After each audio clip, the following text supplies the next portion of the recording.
ఇంకా వేరే లెక్క అవసరం లేదు, ఇది ఒక్క లెక్క చూసుకోండి మీ పట్ల వాళ్ళకున్న అభిమానం ఏందో ఆలోచన ఏందో. అందుకే మిత్రులారా, ఈ ప్రభుత్వం మనది, ఇది ప్రజల కోసం అందిస్తున్న ప్రజాపాలన. ఈ ప్రజాపాలనను కాపాడుకునే బాధ్యత మనది, ప్రజాస్వామ్యాన్ని కాపాడుకునే బాధ్యత మనది. అందుకే ఇవాళ కేంద్ర ప్రభుత్వం మహిళా రిజర్వేషన్ల గురించి, నియోజకవర్గాల పునర్విభజన గురించి, సీట్ల పెంపు గురించి కల్గాపుల్గం చేసి మాట్లాడుతున్నారు. మహిళలకు మీరేం చేసిందని మమ్మల్ని సవాల్ విసురుతున్నారు. నేను ఒక్క మాట చెప్పదలుచుకున్నా, ప్రపంచంలో చాలా దేశాలలో మహిళలకు ఓటు హక్కు లేనప్పుడు పురుషులతో పాటు సమానంగా డాక్టర్ బాబాసాహెబ్ అంబేద్కర్ గారు మహిళలకు ఓటు హక్కు ఇచ్చి ఈ ప్రభుత్వాన్ని ఎదుర్కొనే అధికారాన్ని ఆడబిడ్డల చేతుల్లో పెట్టిండు. మహిళలకు మన దేశంలో పురుషులతో సమానంగా డాక్టర్ బాబాసాహెబ్ అంబేద్కర్ గారు ఓటు హక్కు ఇచ్చే వరకు చాలా దేశాలలో మహిళలకు ఓటు హక్కు లేదు. మహిళలు బయటికి వచ్చి బహిరంగంగా తిరిగే పరిస్థితి లేని రోజులు. ఆ రోజుల్లోనే డాక్టర్ బాబాసాహెబ్ అంబేద్కర్ గారు మహిళలకు ఓటు హక్కు ఇచ్చి సమానమైన అవకాశాలను పురుషులతో పాటు సమానమైన విలువ ఆధారిత ఓటు హక్కునిచ్చిండు.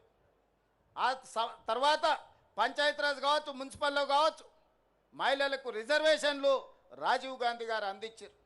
చట్టసభలలో, అసెంబ్లీలో, పార్లమెంటులో సోనియా గాంధీ గారు మహిళలకు రిజర్వేషన్లు ఇవ్వాలి అని 33% ఇవ్వాలని బిల్లును పాస్ చేసి రాజ్యసభలో. కానీ లోక్సభలో కొన్ని రాజకీయ పార్టీలు అడ్డుకున్నాయి. సంతోషం, ఇవాళ మీరు మహిళా రిజర్వేషన్లు అమలు చేస్తామంటారు. మహిళా రిజర్వేషన్ల అమలు ముసుగులో దక్షిణాది రాష్ట్రాలకు అన్యాయం చేసే ప్రక్రియ చేపడుతున్నారు. మొదట జనాభా అన్నారు. జనాభా లెక్కలేస్తే దక్షిణ భారతదేశంలో కుటుంబ నియంత్రణను పాటించడం వల్ల, అభివృద్ధి పదం వైపు రాష్ట్రాలు నడిపించడం వల్ల జనాభా తగ్గిపోయి సీట్లన్నీ కోల్పోయే పరిస్థితి వచ్చింది. దానికి అభ్యంతరం బలంగా వ్యక్తం చేస్తే ప్రోరేటా ప్రకారం, అంటే దామాషా ప్రకారం 543 సీట్లు ఈరోజు దేశంలో ఉంటే 50% సీట్లు 272 సీట్లు పెంచుతాం. అందులో ఏ రాష్ట్రంలో ఎంత ఉందో ఆ రాష్ట్రంలో అందులో సగం పెంచుతామని. ఉదాహరణ, కేరళలో 20 సీట్లు ఉన్నాయి, వాటిని 30 చేస్తామని 50% పెంచి. ఉత్తరప్రదేశ్లో 80 సీట్లు ఉన్నాయి, వాళ్ళకు 120 చేస్తామని. ఇవాళ కేరళకు 20, ఉత్తరప్రదేశ్కి 80. ఈ రెండింటి మధ్యలో తారతమ్యం 60 సీట్లు మాత్రమే. రేపు కేరళ 30 అయ్యి ఉత్తరప్రదేశ్ 120 అయితే ఈ అంతరం 60 నుంచి 90కి పెరుగుద్ది. రాజకీయాలలో ఒక్కొక్క ఓటుకు ఎంత విలువ ఉందో వాజ్పేయి సర్కారు కూలినప్పుడు తెలిసింది కదా కేంద్ర ప్రభుత్వంలో. ఒక్క రాష్ట్రంలోనే ఉత్తర భారతంలో 30 సీట్లు పెరిగితే మరి అక్కడున్న దళితులకు, గిరిజనులకు రిజర్వేషన్లు పెరగవచ్చు, నేను కాదంటలేను. సీట్లు దక్కడం వల్ల దక్షిణాది రాష్ట్రాలలో ఉన్న దళితులకు, గిరిజనులకు, మహిళలకు నష్టం జరుగుతలేదా? ఇవాళ తెలంగాణలో 17 సీట్లుంటే 2 ఎస్టీలకు ఉన్నాయి, 3 ఎస్సీలకు ఉన్నాయి. ఇవి 30 సీట్లు అయితే ఎస్సీలకు 6 అవుతాయి, ఎస్టీలకు 4 అవుతాయి. కానీ అదే 25 అయితే ఇందులో తగ్గుతాయి. ఈ చిన్న లెక్క కేంద్ర ప్రభుత్వంలో మంత్రులుగా ఉన్న తెలంగాణ రాష్ట్రం నుంచి ప్రాతినిధ్యం వహిస్తున్న వాళ్లకు లెక్క తెలుస్తలేదా? ఏ లెక్కన మా కోటాను తగ్గిస్తారు? కేంద్ర ప్రభుత్వం ఇచ్చిన ఆదేశాలను అమలు చేసినందుకు, జనాభా నియంత్రణ పాటించినందుకు, ప్రభుత్వం చెప్పిన మాట విన్నందుకు దక్షిణాది రాష్ట్రాలలో ఉన్న దళితులను, గిరిజనులను, మహిళలకు నష్టం చేస్తారా మీరని నేను అడగదలుచుకున్నా. ఇవాళ ఈ ప్రాంతంలో ఎన్ని సీట్లు పెరిగితే మీ జనాభా నిష్పత్తి ప్రకారం మీకు అన్ని సీట్లు పెరుగుతాయి. ఎన్ని సీట్లు తగ్గితే అన్ని సీట్లు దళితులకు, గిరిజనులకు ఆటోమేటిక్గా తగ్గుతాయి, మహిళలకు ఆటోమేటిక్గా తగ్గుతాయి. ఇవాళ 17 సీట్లను 10 చేస్తే 1 ఎస్టీకి వస్తుంది, 2 ఎస్సీలకు వస్తాయి. అదే 17 సీట్లను 30 చేస్తే 4 ఎస్టీలకు వస్తాయి, 6 ఎస్సీలకు వస్తాయి.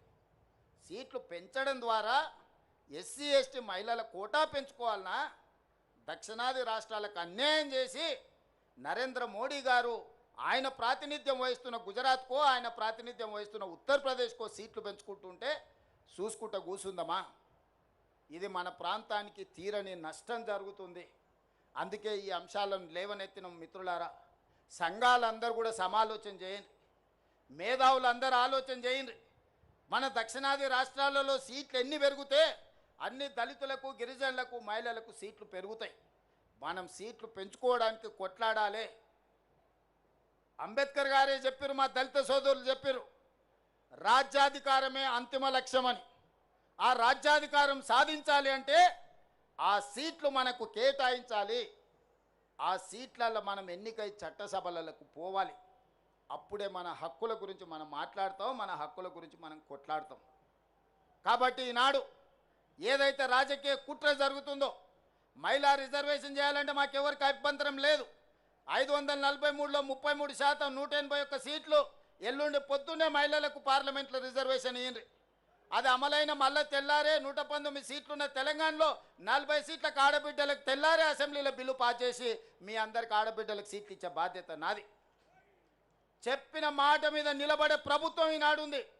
వర్గీకరణ చేస్తామని చెప్పినాం కదా, ఈ దేశంలో ఒక్కడైనా చేసిండా? వర్గీకరణ చేసి చూపించిన రాష్ట్రం తెలంగాణ రాష్ట్రం కాదా?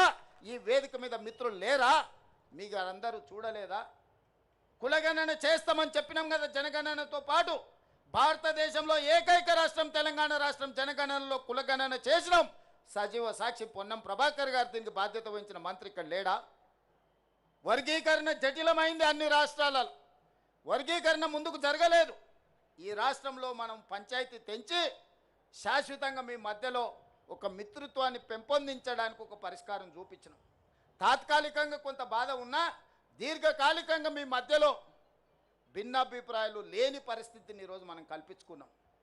జనగణనలో కూడా కులగణన చేసి బలహీన వర్గాల లెక్క తేల్చిన ఇవాళ 56.33% తెలంగాణ రాష్ట్రంలో బలహీన వర్గాలు నేను లెక్క తేల్చిన ఏకైక రాష్ట్రం తెలంగాణ రాష్ట్రం.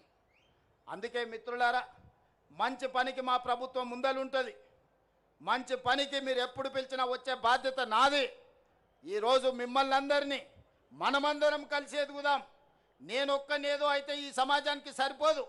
నాతో పాటు మీరందరూ సమానంగా, నాకో పక్కన లక్ష్మణ్, ఇంకో పక్కన సీతక్క, ఇంకో పక్కన కవంపల్లి సత్యనారాయణ, ఆ పక్కన అద్దంకి దయాకర్ కూర్చున్నప్పుడే నాకు గౌరవం పెరుగుతుంది, ఆ కుర్చీకి గౌరవం పెరుగుతుంది. సమాజంలో మీకందరికీ నమ్మకం, విశ్వాసం వస్తుంది ఈ ప్రభుత్వాల మీద.